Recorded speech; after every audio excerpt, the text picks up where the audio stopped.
Olá, no programa de hoje vamos esclarecer todas as dúvidas sobre a habilitação de pessoas com deficiência. Nosso convidado é o Raul Vicentini, diretor de habilitação do Detran de São Paulo. É um prazer recebê-lo, Raul.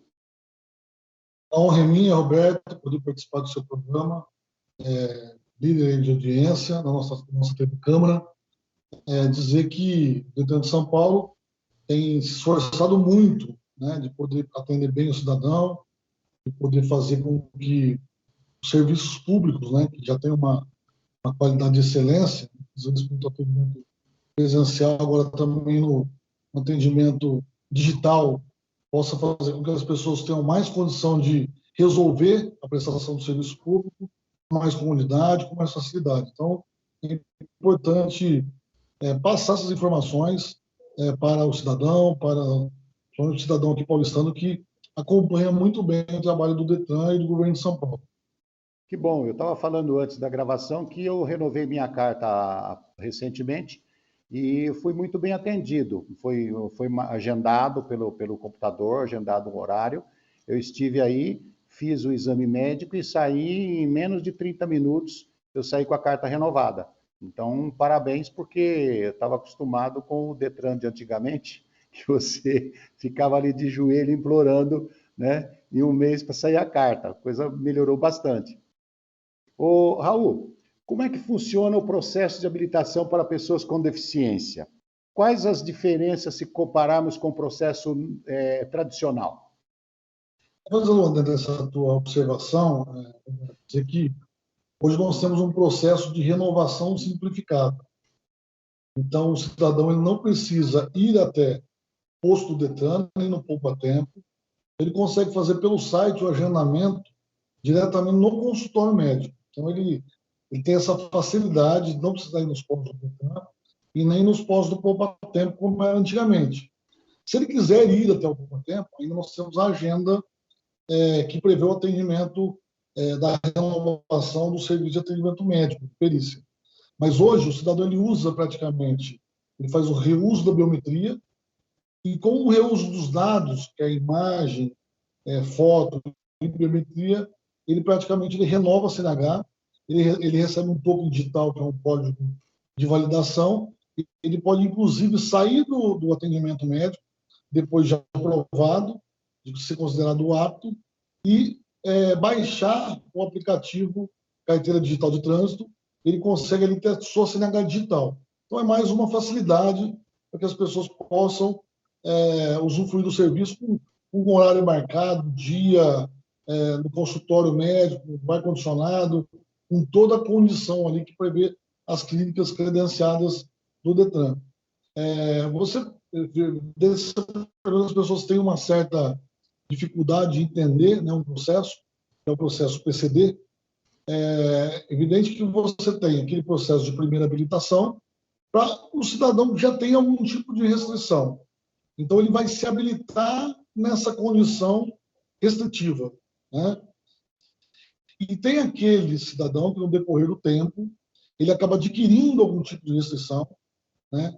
Que vai impactar com relação, inclusive, à mobilidade, à questão física, e ele vai procurar o Detran para poder se habilitar na categoria PCD. Que não é bem uma categoria, mas a gente diz aqui, popularmente conhecido como uma categoria especial, né? Ele vai passar por uma avaliação médica, como o próprio condutor que não tenha nenhum tipo de deficiência, e ali vai ser constatado a restrição. Na medida da restrição, ele tem ali um atendimento com relação a toda a sua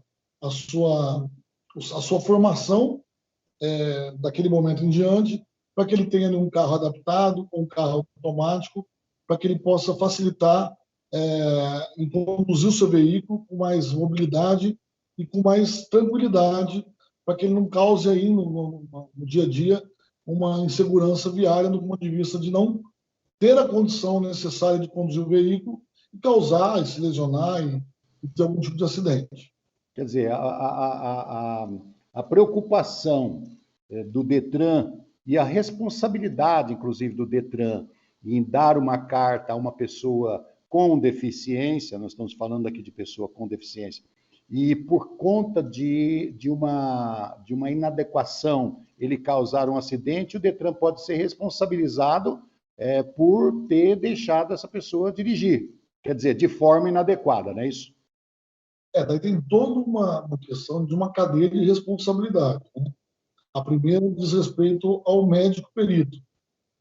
Geralmente, o cidadão ele chega nessa condição já com um laudo médico, um laudo particular, do seu médico que acompanha, e daí ele vai passar por um crivo também no perito do Detran, que vai poder fazer essa avaliação. Geralmente, esse médico credenciado, além da especialidade de medicina do tráfego, ele também tem a especialidade em PCD. Então, aqui, vou dar em números aqui em São Paulo, nós temos 2.200 médicos. Desses 2.200 médicos, nós temos 600 médicos com essa especialidade. E é ele que realmente vai avaliar e ver a condição física do condutor e qual tipo de restrição ele tem e qual tipo de condição de mobilidade ou de adequação no veículo que tem que ser feita para que ele possa dirigir com tranquilidade e principalmente segurança. Pessoas com quais tipos de deficiência se enquadram no Código de Trânsito Brasileiro para requerer a habilitação? Olha, aí nós vamos falando de vários tipos de restrições. Isso vai muito da questão do laudo médico, né? Algumas pessoas até confundem um pouco, porque o Detran não faz uma propaganda sobre isso, né? Você vê muito algumas empresas que, pelo lado mercantil de assessoria, até ligada a concessionárias, até por conta das isenções, ela coloca lá vários tipos de restrição, né, com relação à mobilidade, né? Então, o Detran ele sempre foca de deixar o médico ter esse critério objetivo, né? Se o médico ele é credenciado, ele é o perito que está ali condicionado, né, especialista, para poder fazer essa avaliação.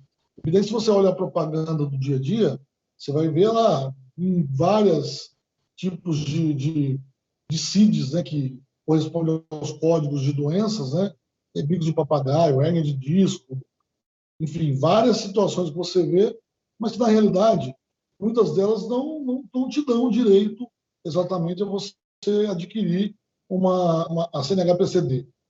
O intuito do legislador, aí nós estamos falando com a TV Câmara, né, o Legislativo de São Paulo, é justamente, né, você traduzir e levar um benefício às pessoas que precisam, né, e que têm essa condição e têm esse benefício.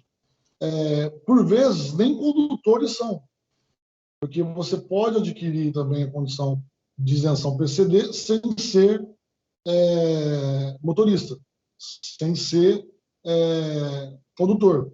Você acaba requerendo o desconto em nome de alguém que precisa se locomover por uma determinada enfermidade que a pessoa tenha.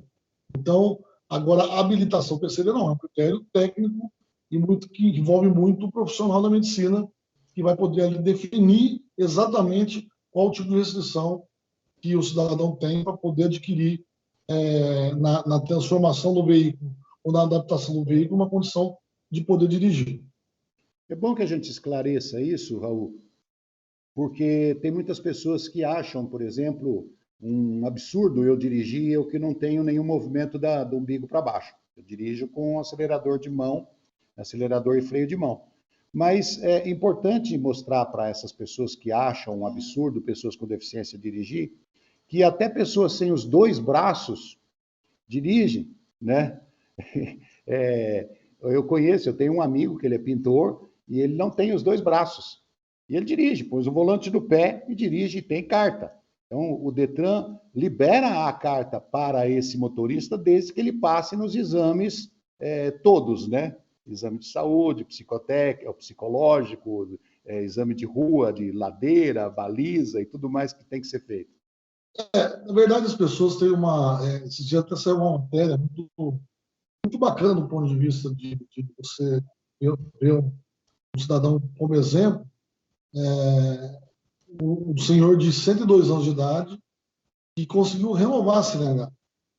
Eu sou Antônio Paris, lá aqui de Avaré, né? E são poucos condutores nessa condição. E nós ouvimos dizer vários comentários, mas, poxa, como é que pode dirigir nessa idade? Um absurdo, né? Mas, na verdade, o São Antônio está muito melhor de saúde que muitos garotos aí, né, de 40 e tudo mais, e ele tem uma condição plena de dirigir. E o médico identificou isso. E para ele, a direção, a mobilidade, poder ter a independência dele, né? Poder dirigir o veículo, fazer as suas compras, poder ter um momento de lazer. Então, o mesmo acontece com as pessoas com deficiência. Quer dizer, o fato da deficiência, aos olhos de algumas pessoas, de primeiro momento achar totalmente inviável, né? O cidadão, você citou como exemplo, que não tinha os dois braços, né? Mas a capacidade e a força de vontade e a luta dessas pessoas em poder ter uma independência é tão grande que o ser humano se supera, né? E a gente vê muitos bons exemplos e a gente vê motoristas primorosos do ponto de vista de estar na rua dia a dia, como é o caso desse exemplo que você me citou, que são motoristas de primeira classe, primeira linha, Isso, né? isso é uma questão importante. Sociedade. Isso é uma questão importante do Detran, da questão de habilitação, que vocês não vão pelo olhar, vocês vão pelas regras. Cumpriu as regras, cumpriu as ordens determinadas, ok, a carta para ele. Você tem que entender que a maioria, 90% dos condutores do PCD, já são motoristas, né? Eles já têm uma vivência no trânsito. É que no decorrer do tempo, né, com exceção daqueles que iniciam o processo de primeira habilitação já com alguma restrição, a maioria já sabe dirigir, já conhece o dia a dia do trânsito, né? E daí todo mundo diz o seguinte: nossa, o nível de aprovação é muito alta, do PCD e tal. Exatamente, ele já tem uma noção de direção e ele está tentando se adaptar para poder ter o direito que é a mobilidade, de poder ter a independência dele, de poder estar dirigindo e não causar, né, um problema também de segurança viária. Então, os médicos têm essa preocupação, eles têm essa formação, e o Detran, é evidente que tem essa preocupação, né? E se a pessoa não tiver condição alguma, realmente, até por outros critérios, né, e por outras enfermidades, com certeza o médico vai apontar e vai ou reduzir o tempo da validade, isso é muito importante, e é possível hoje o médico fazer isso, né? Reduzir de 5 para 3, de 10, agora foi para 10 um tempo menor, para ele fazer uma outra avaliação em um determinado momento, para saber se a pessoa está com as mesmas condições físicas e mentais para poder dirigir. Então, são critérios objetivos e critérios técnicos. E aí, o Detran de São Paulo tem observado e tem tido esse olhar para as pessoas que precisam e necessitam de mobilidade. Ok, nós estamos conversando com o Raul Vicentini, que é diretor de habilitação do Detran São Paulo. Nós vamos para um rápido intervalo e já voltamos.